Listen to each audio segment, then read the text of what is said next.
What's going on, guys? This is John from Texas Wiles, Rooster from Rooster Outdoors. and you are listening to the Wiley Rooster Boys Outdoor Podcast.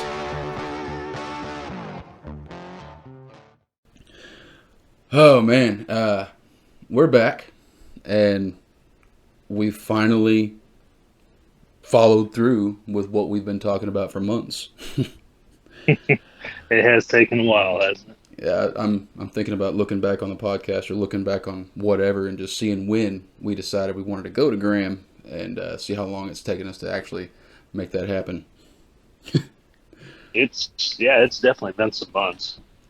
But yeah, so today, guys, we went out to Lake Graham, and it, I will say it started off kind of bad. Not really bad, but it could have been bad. We were taking my kayak fully loaded to the boat ramp, and I stepped on that concrete and slip. I didn't fall, but I caught myself. But man, that would have been rough. Right out, Oh yeah. right out of the gate, just falling and busting my head on the concrete. That'd have been rough. But Uh-huh. Yeah, you saved it though, pretty gracefully. yeah, as graceful as a fat guy can be. I tell you what, guys, Graham is beautiful. That place it is gorgeous out there. Absolutely, man. We found some Absolutely. nooks and crannies on that lake that just, man, I can't wait to go back. Oh yeah. Uh, Well, you know, talking about the beauty, I told you some people's gonna laugh at me because grow up around it, but the lily pads, mhm. I had never seen nothing like that in real life. There's a It bunch, was man. amazing. Didn't And feel like Texas. uh, you know, I talked about all week how I went out and bought ribbit frogs and all this stuff. I bought a scum frog, I bought a new lunker hunt frog, and I bought those ribbit frogs with every intention of throwing onto those pads and dragging across. I think I threw that lunker hunt frog like 4 times. I didn't get nothing on it. I never touched the ribbits, and I never touched that scum frog. So I guess I didn't waste money buying them. I'm going to use them, but I didn't use them at all out there. But um, we oh man, I saw a couple of different fry balls out there. There was just thousands of fry. Just it was awesome. Um, but on the day, I got 3 bass, and I'm not going to tell you guys what happened with the gar because you're going to have to watch the video that I'm putting out probably this evening. But the first fish that I hooked into was a gar, and I'd say it was probably somewhere between 18 inches to a foot. I mean, it wasn't massive, but I've never hooked into a gar, and No, dude, not what you expect to pull up. right, and that sucker he didn't hit it, he tapped it, and I wasn't even sure something was on my line until because I looked down and my line was moving, and I was like, oh, okay, so that was a fish, and then it comes up to where I can see it, and I'm like, ah, but if anybody's ever hooked into a gar, I'm sure you know the apprehension I had. That was wild, man. So I mean, like I said, I had 3, and then Rooster, you had kind of a tough go of it. Yeah, it was definitely a bittersweet day. I had 3 on, but that was on, not landed. So yeah, I got skunked, but you know what? They were biting, They were. and you gave me that was a 10-inch power one. Those black blue fleck power worms. Oh man, dude, they were just getting after it. I was throwing all kinds of stuff. That was the first thing I threw after you let me borrow one that they were actually taking interest in. But it's all right. You win some, you lose some. At least I had some on. Yeah. We Well, were so far up in these little nicks or these little nooks and stuff that there's branches and logs everywhere, and it seemed like they'd get it the worm, and I don't know if I just wasn't waiting long enough to set the hook. and they would come. That's the best I can tell. Is I didn't set the hook, and they'd go underneath these logs and stuff and spit it out. Well, you had that one that I think you had him pretty good, but he went underneath that log, and he got you all kinds of tangled up in that log. Yeah, it did. I went over Oh there. Oh God. my gosh, I'm glad nobody was watching because it took me and him. You guys, I'm telling you, I'm sure it was a sight to see. Two guys trying to get untangled from a limb, and it was funny. I'm telling you, you should have seen me when I threw that thing up. Got it caught in that tree branch. Oh Lord. Talk about being mad by the end of it. Just trying to grab this stupid branch to break it off so I can get my line back. Something else. But it was still awesome time. Awesome. Well, at one point, I only had one underspin left on me, and those things are like $6 for two of them. But I'm cheap. We've established this. I'm cheap. But so I throw this sucker up in there, and it gets up in the reeds, and I have I think on that one I had 20-pound. Yeah, I think I had the last of my 20-pound trilene braid, and that is my absolute most favorite braid. Nothing to me, nothing else holds a candle to it. I love it. I love how smooth it is.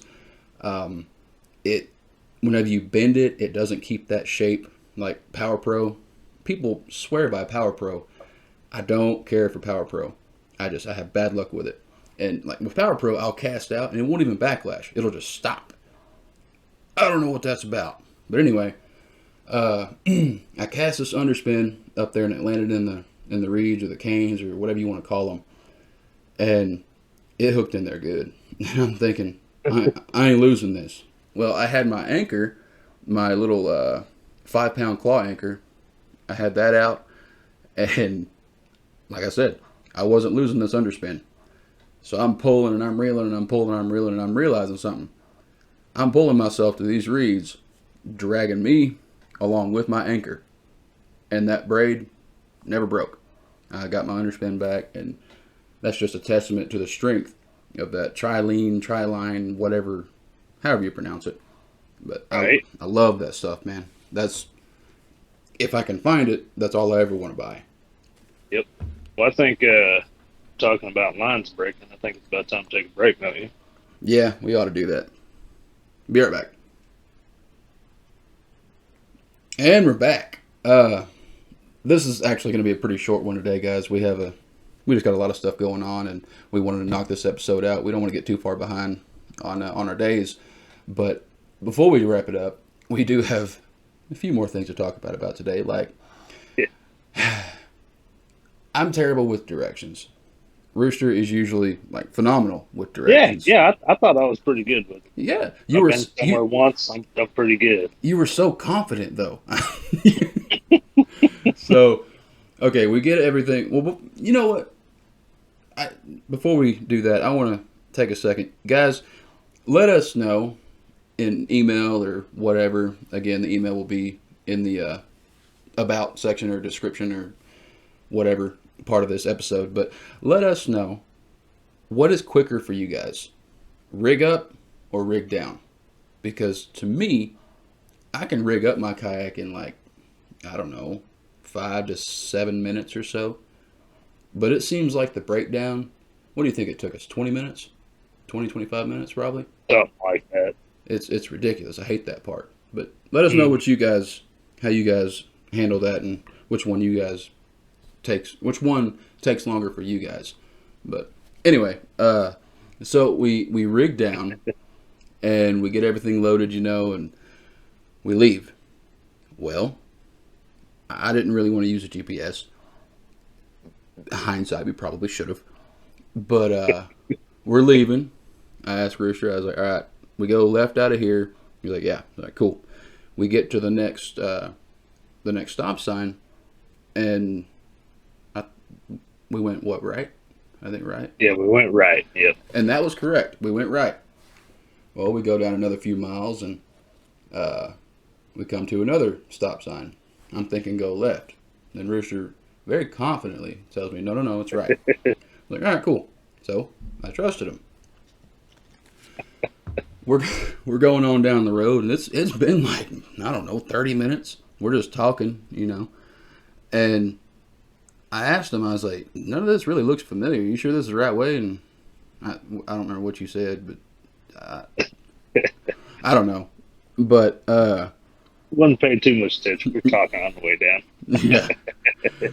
Well, we go about another 10 minutes, and we decide maybe we ought to check and see where we are. And so we did. Well, we were about 4 or 5 miles outside of Breckenridge, which is about 30 miles away from where we needed to be. So a 45-minute drive turned into, what was it, like an hour and a half? Yeah, I was gonna say an hour and a half. Something like that. And man, y'all double check your routes. Don't forget.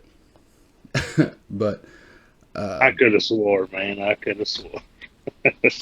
I mean, it looked kind of familiar for the first, about 10 or 15 miles. I don't know why it did, but it did.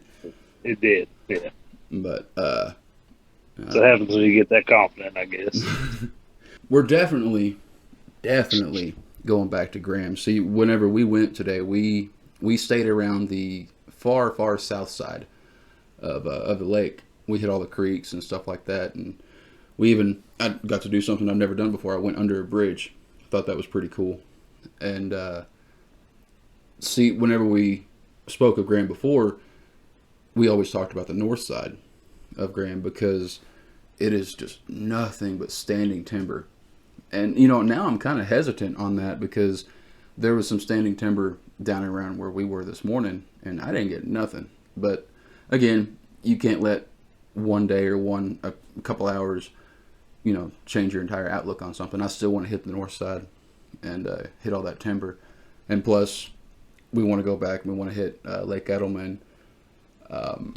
Bunch of crappie in Lake Edelman, from what I understand, and there's that channel between the two lakes, and there's so many possibilities up there at that lake, and I want to explore everything. But, and the crappie, dude, I'd really like to get on them. I've never really gone crappie fishing. Me neither. Me and you were kind of talking about that earlier driving home. Yeah. It's not that I don't want to get away from bass, but I've really been craving some other species here lately. Yeah. And, whether it be crappie, catfish, I don't know what else is around here that's... I'd be fine getting on some of the white bass. Yeah. Hybrids. Yeah, I would like to go fishing for striper. That's something I'd like to do. Yes, sir. But we'd have to go to PK for that. And, I mean, I guess that's not a problem. Technically, PK is closer than Graham. Mm-hmm. But I heard down there, Palapena, off the spillway, I heard they were catching striper out there. I heard that too. You heard about that? I don't remember who was telling me that, but yeah, I had no idea there were striper there. That's the first I was hearing about it. Chris is the one that told me about it. Is it? Just this last week, yeah. He said he was driving by there. He was at his brother-in-law's, and there was a kid down there fishing. The kid showed him some pictures and stuff. He watched him pull one out, but he was telling me about it. Yeah, I had no idea there were stripers there. That's crazy. Never seen them before. I'm pretty sure that's what he said, there were stripers. Unless he was mistaken, but I'm positive that's what he told me.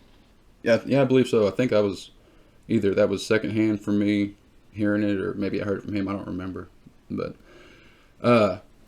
and also today, what I want to check on or touch on is we were checking the weather, for the previous 2 weeks leading up to today, and we were supposed to have 5 to 10 mile an hour winds out of the north.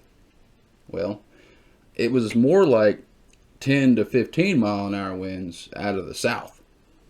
And I got to give it to the old Bonafide. Old Bonnie, she took it like a champ. Although, it's 12 foot 7 inches long. You got more surface area, so the wake or the waves, whatever you want to call them, there's more surface area for them to hit. And whenever I was trying to go kind of at an angle, it didn't really want me to do that. It kept making me go, I guess it'd be perpendicular to the, I guess it'd be parallel. The waves were hitting me broadside. I kept on getting spun to get hit broadside, and that was kind of annoying. But Mm-hmm. as far as handling the chop, oh man, that old girl did great. I'm so glad I bought that thing. That's a good deal. Old Bonnie did better in the old lifetime. I shouldn't beat on her too bad. She is what she is. Yeah, I mean, it got But the job done today. yeah, it got the job done. But me and you talked about it, and I'm gonna tell you guys, I about had all I could have with that kayak today. It just, for smaller stuff, when we were getting in them little creeks, it did pretty good, slinking up in there. But You actually got over those logs a whole lot easier than I did. I did. But, I'm not a small guy neither. And the lifetime, there is no, I mean, when we were up in that tight spot, dude, I was constantly moving stuff around, trying to make room so I could cast, or getting hung up on something. Oh yeah, definitely. As much as that kayak's been good to me, I'm done, man. It's time. I gotta get something different. I like to hear that. Yes, sir. Yeah, I'll go with you. We'll go shopping That's right. in a manly way. In a manly way. That's right. But speaking of room on the kayak, I'm thinking I'm going to have to do something different with my front camera, because if any of you have watched my videos, you'll see I have a Rail Blaza or Rail Blaza, whatever that camera boom stick is that mounts in your rail. It's like, I don't know, 18 inches, 2 foot. But I have it in front of me on the other side of my pod in one of the rails, and it's sticking up, and it kind of gets in the way of my casts, and sometimes if the wind's blowing, my line will get hung up around it or something like that. And I don't know, I think I need to figure something else out. I don't want to accidentally hit that thing one day and my camera falls off in the water, and that's an expensive screw up. Yeah. But guys, I think that's going to do it for this one. Like I said, it was going to be a short one.